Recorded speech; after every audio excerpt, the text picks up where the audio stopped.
guys, it's Elisa, or the Diamond Stitcher as I go by on YouTube and Instagram.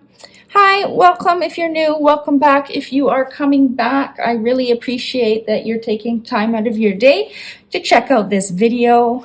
This is going to be a short post review on this kit, Fairy Lights by artist Ivy Dolomore, and the shop producing it was Diamond Art Club. A quick note, if you are new to Diamond Art Club and you haven't yet made your first purchase, I do have a code that can get you $10 off your first purchase. If you type in Alysa, A-L-Y-S-A, 10 at checkout, you will get $10 off. I may make a commission based on using that code, just so you're aware.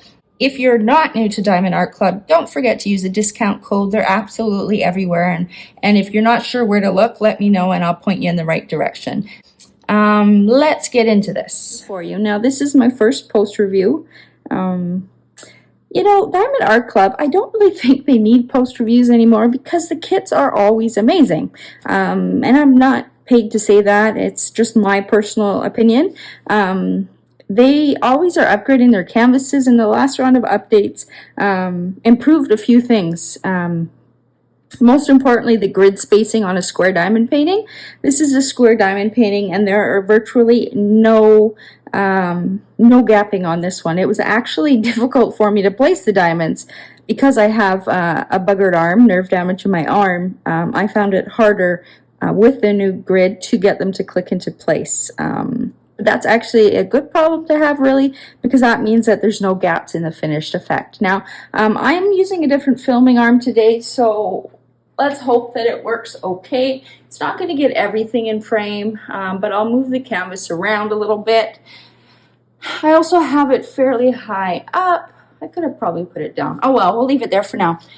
This is my diamond painting logbook. Let me move it here. I found this on Amazon Canada. It just says Diamond Painting Logbook. It has flowers, which I love. And it's just a very simple logbook. Now, I use an app called GemsFlow, though I am bad at updating it, so I don't really use it, I guess. But what I like doing is saving the sticker sheet from the sticker labels that come in the diamond painting kits, and I cut it out and put it in here. I don't need to take notes. I like putting the original artwork there because I don't always keep every single diamond painting, so this is nice to look back and remind myself what I did work on. I did fill out some of it. It was a square diamond painting. It measured 56 centimeters by 71 centimeters. It was bought from DAC. I started writing the prices down because if you ever go to destash a painting that's no longer on the site, it's really time consuming to have to go through all of your order history to find out how much that kit actually cost you. When I destash, I sell kits for 20% less than what they are on the site because there is always some sort of coupon code that can be used on purchases. So I always destash less, but it is nice to know what it cost when I did buy it. So I've started writing down the price. So if you have a large stash, I recommend start doing that if you don't already do it, because inevitably you are going to want to stash something and you're not going to remember what price it was. Skill wise, this diamond painting, I'd say it was kind of like an intermediate to expert if I had to guess. Just a lot of confetti in the grass. That took a long time. It is a square diamond painting. It is the newer grid, which takes some getting used to. With the old grids, you could be less precise with your placement, like you had more room for error, whereas this one, the grid is so tight that you need to make sure each diamond is down properly, or your spacing might be a bit off. I started at March 5th and I finished March 28th. I did have to take some days off because, again, my injury, but I tried to work on it a little bit every day during that time. Tools needed, I just wrote down some pens that I used. So I had my Enablers Outpost Panda pen, that was Bistro Blanks, and then my Enablers Outpost pink pen and my Madward Turnings fairy pen. You could see those in previous whip and chats. I also used DP Gal Creation trays mostly for this diamond painting. I really like the trays, and they are from a Canadian small shop. I just put a few little notes here, very little static kitting up this one. Now, there was a period a few months back where Diamond Art Club tried to do some sort of update and it backfired a little bit. It created a lot of static in the packages of diamonds. So there is a period of a couple months, sometime last year, where diamond painting kits have a lot more static in them. This one didn't. I got this one on the most recent restock. There are lots of tips for static. If you're dealing with that, with kitting up a diamond painting kit, go to the VIP Facebook group, type in static in the search bar at the top of the group, and you're going to come up with like daily tips on how to deal with static. New grid, no gapping. I will show you that a little bit closer in a minute. Very little trash. The only trash there were some of the darker colors, just a few tabs, but again, less than a handful. Not even enough to collect in a trash drill minder. I just kept them in the bag, and lots left over, so I didn't run out of anything. So this is a nice handy tool to keep track of what you do. I think it was 12 bucks or so on the Canadian website. I didn't see this exact one on the American website, but they did have a lot more options on Amazon.com. This is another neat tip that it's kind of crumpled, but what I do is I actually scanned, or this time I asked DAC to send me the PDF copy of this. I like having it beside me because the schematic is not always easy to see, especially when you're working on the middle of the painting. So I like having this to the side. So I'll either scan the sticker sheet as before I kit up, if I remember, or I just shoot them an email and they send me the PDF copy. I find that easier to have beside me. I've zoomed the camera in a bit now. Here are all the diamonds, or half of the diamonds I used for the kit. Didn't run out of anything. There's a little bit left of every color. Some people keep their diamonds and they'll sort these out. I don't do that because Diamond Art Club will send extras if you do run out. It's just too many to keep track of. Sometimes I will keep their special diamonds assigned, but this little amount I probably won't keep. Reason being is the same. You have to be careful because when they produce these diamonds, there's going to be a variation in die lot. So I could have this 3860 from this kit look like this, and it look different in another kit, and that's just because however the machine produced it, how much ever dye they put in was a bit different. So you're might have it a little bit of a shade off. Sorry, it's having trouble focusing. So that's why I don't like keeping them, because the dye lots could be totally different, and then I would have like 4 of the same dye lot, and it just was taking up too much space, so I don't keep them anymore. Nice thing about cutting up into baggies is I can just toss these if I wanted to. I'm going to pull out the pink cardstock. It just helps them stand up nice in the container like this, so I can flip through them really easily. So I'll pull the cardstock out, otherwise I'm getting rid of them. I also, if you haven't seen something like this, I recommend using this, especially now with their new square grids being so tight. I don't know what the correct term for this is. I call it a roller. It really helps make sure that you've clicked all the diamonds into place. Now, when I'm done a section, I will actually run my fingers over it and feel for any diamonds that are not fully placed on the canvas, and I'll click them in as I go. I find it easier that way, but then I'll still take this and you just roll over the entire diamond painting. I go both ways because it just depends how your diamond is sitting. So I'll go one way on the canvas and then the other. Making sure they're all clicking. I did see somebody comment that they didn't like the new grid because it caused popping drills. It doesn't cause popping drills. You have to make sure that you click the diamond into place. Recording today is hard, my friends. Another driver came with another package. Let's hope that's the last one. I'm trying to film this before my husband comes home from lunch and starts making a lot of noise. So back to what I was saying is these diamonds do not pop. I've had this canvas set aside now for a day, and I've come back and there's no popping drills. Popping drills means once you've laid them down and you've left them, they start popping up due to the pressure. The spacing is too tight. These don't pop. You just really need to click them into place. That's all.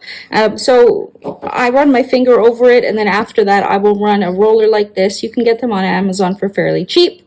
A lot of the beginner diamond painting toolkits on Amazon. I think DAC even has one on their website. Will have one of these in it. Now let me turn it this way so I can show you closer how the diamonds look. It's easier for me to lift this up than bring it down. No gapping. I can't see any.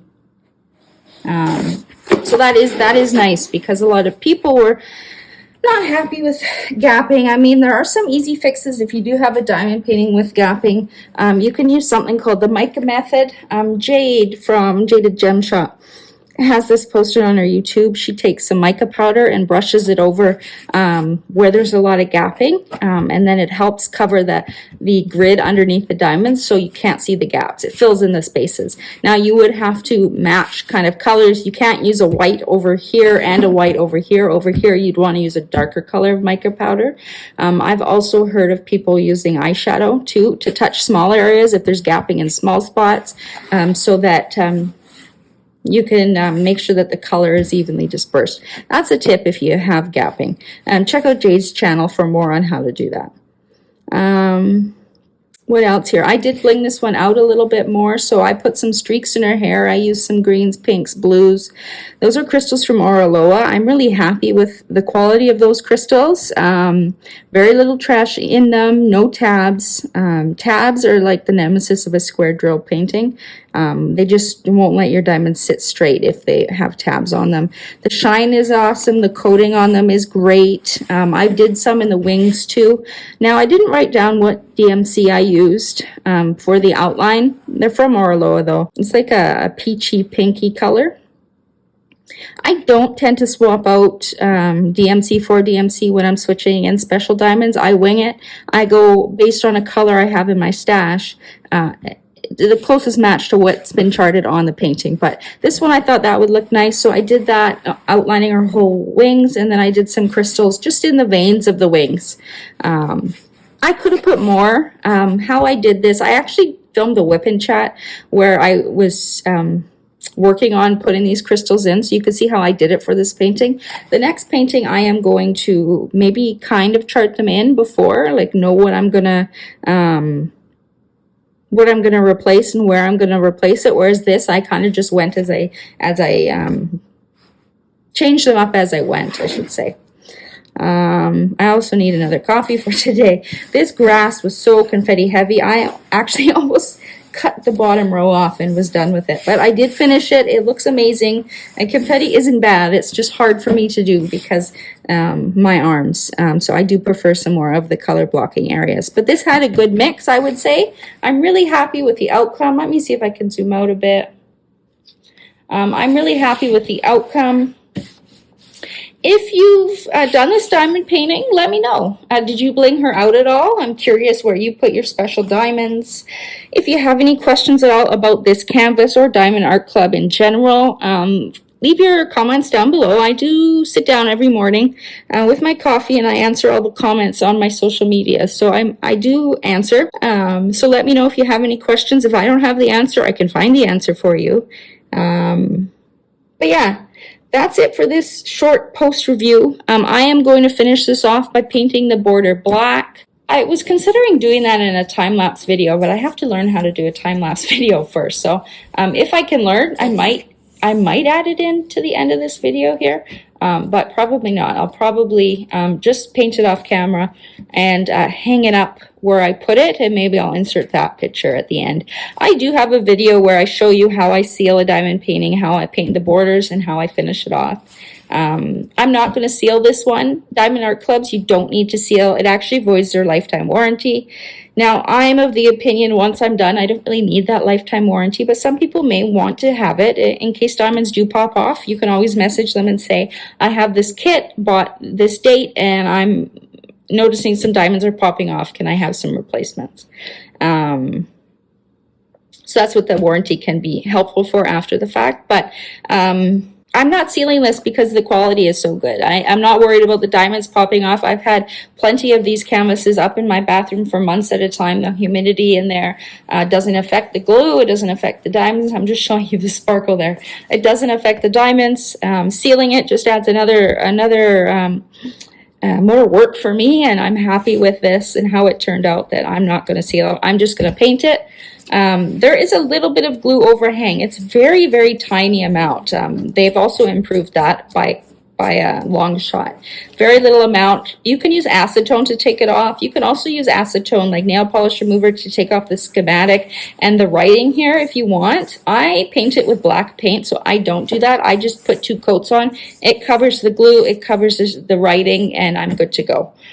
So I think that's it for this post review. I hope I didn't miss anything. Again, questions you have, write them down below. I'll get to them in the morning. And otherwise, happy diamond painting, and I will see you all in the next one. Bye.